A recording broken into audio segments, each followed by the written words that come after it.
असे म्हणजे संगत फार प्रभावी ठरते आपल्या आयुष्यामध्ये.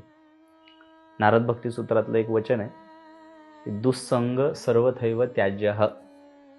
म्हणजे जो चुकीचा संगतीचा भाग आहे तो सगळ्या प्रकारे त्याज्य असावा, वर्ज्य असावा, असं नारद भक्ती सूत्रात वर्णन आलेलं आहे.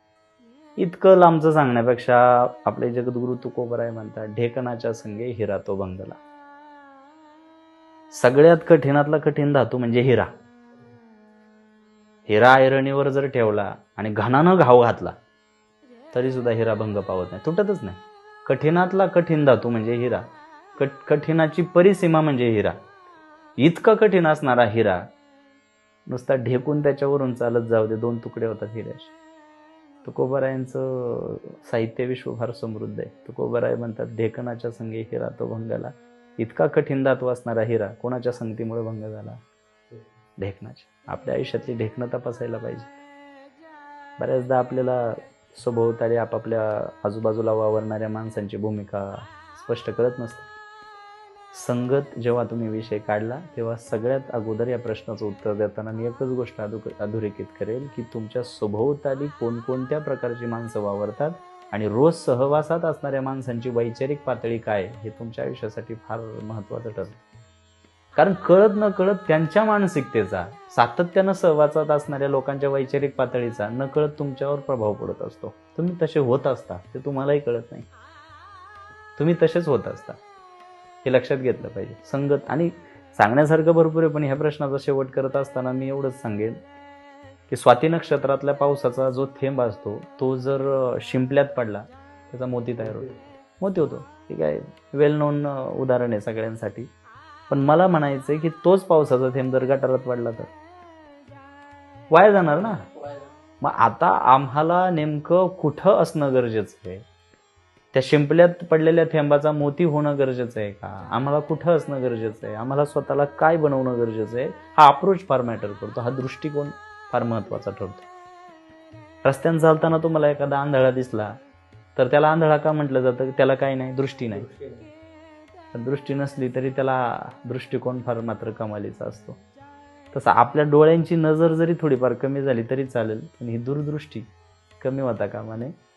मला जर तरुण पिढीनं त्यांचं प्रतिनिधित्व करण्याची संधी दिली असेल तर तुमच्या प्रश्नाचं उत्तर देण्याच्या माध्यमातून मी एवढंच म्हणेल की ढेकणाच्या संगे हिरा तो भंगला अशी अवस्था आपली होता कामा नये. आपण कोणाच्या सानिध्यात राहायचं आणि स्वतःला काय घडवायचं हे सर्वस्वी फक्त आणि फक्त आपल्या हातात आहे. संगत सांभाळायची. जसं तुम्ही आता सांगितलं, माणसाला घडवण्यात किंवा बिघडवण्यात त्याची संगत जबाबदार ठरते.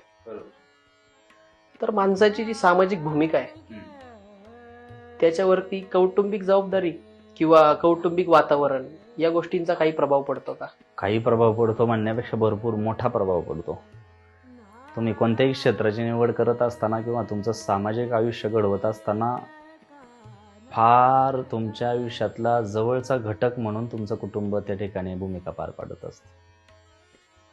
आणि हे मी सांगण्यापुरतं नाही, प्रत्येकाला अनुभव येतोच.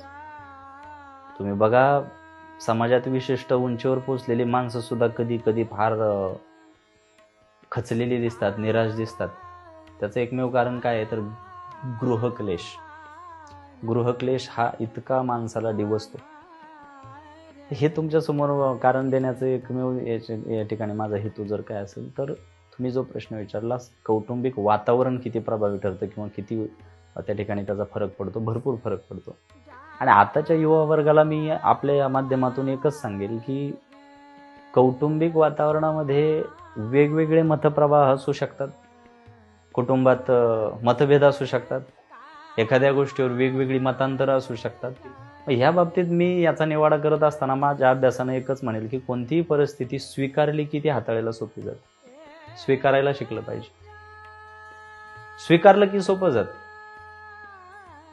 कौटुंबिक वातावरण प्रत्येकाच्या घरात वेगवेगळं असतं, परंतु तुम्ही सामाजिक क्षेत्रात काय म्हणून जगताय त्याच्यात कौटुंबिक वातावरणाचा फार मोठा फरक पडतो, प्रभाव पडतो असं मला वाटतं. आणि याच्यामध्ये कौटुंबिक वातावरणामध्ये मतमतांतर जरी वेगळी असली, मतप्रवाह जरी वेगवेगळे असले तरी मी म्हणतो अगोदर आपण स्वतःला डेव्हलप केलं पाहिजे. स्वतःला आधीच त्या ठिकाणी ती परिस्थिती स्वीकारायला तयार केलं पाहिजे. कसं तयार केलं पाहिजे? हे जग एक प्रकारचा बाजार आहे. मग घराबाहेर पडल्यानंतर जगाला सामोरं जाताना तुम्ही बुद्धीच्या जोरावर सामोरं जा, घरी येताना बुद्धीच्या जोरावर नका येऊ. घरी येत असताना एक संवेदनशील हृदय घेऊन तुम्ही घरात पाऊल ठेवलं पाहिजे, कारण इथे बाजार नाही, इथे कुटुंब तुमची वाट पाहते. तर मला असं वाटतं की जगाच्या बाजारात वावरत असताना बुद्धिपटलावर करणारी गणितं आणि कुटुंबात प्रवेश करत असताना भावनिक पातळीवर दिसून येणारी संवेदनशीलता, हे दोन भाग आम्ही याची गल्लत कधी करता कामा नये. बऱ्याचदा सामाजिक क्षेत्रात काम करत असताना, व्यावसायिक क्षेत्रात काम करत असताना आपण ज्या क्षेत्राचं प्रतिनिधित्व करतोय त्या क्षेत्रातली ती पायतनं घालून आपण कुटुंबात जातो आणि तिथे खऱ्या अर्थानं गल्लत होते. तर आपण घरात जात असताना पत्नीचा नवरा म्हणून गेलं पाहिजे, बहिणीचा भाऊ म्हणून गेलं पाहिजे, आईचा मुलगा म्हणून गेलं पाहिजे आणि त्या कुटुंबाचा एक सदस्य म्हणून गेलं पाहिजे. बाकी बाजारातली गणितं बाजारात ठेवायची. शेवटी स्वीकारलं की सोपं जातं.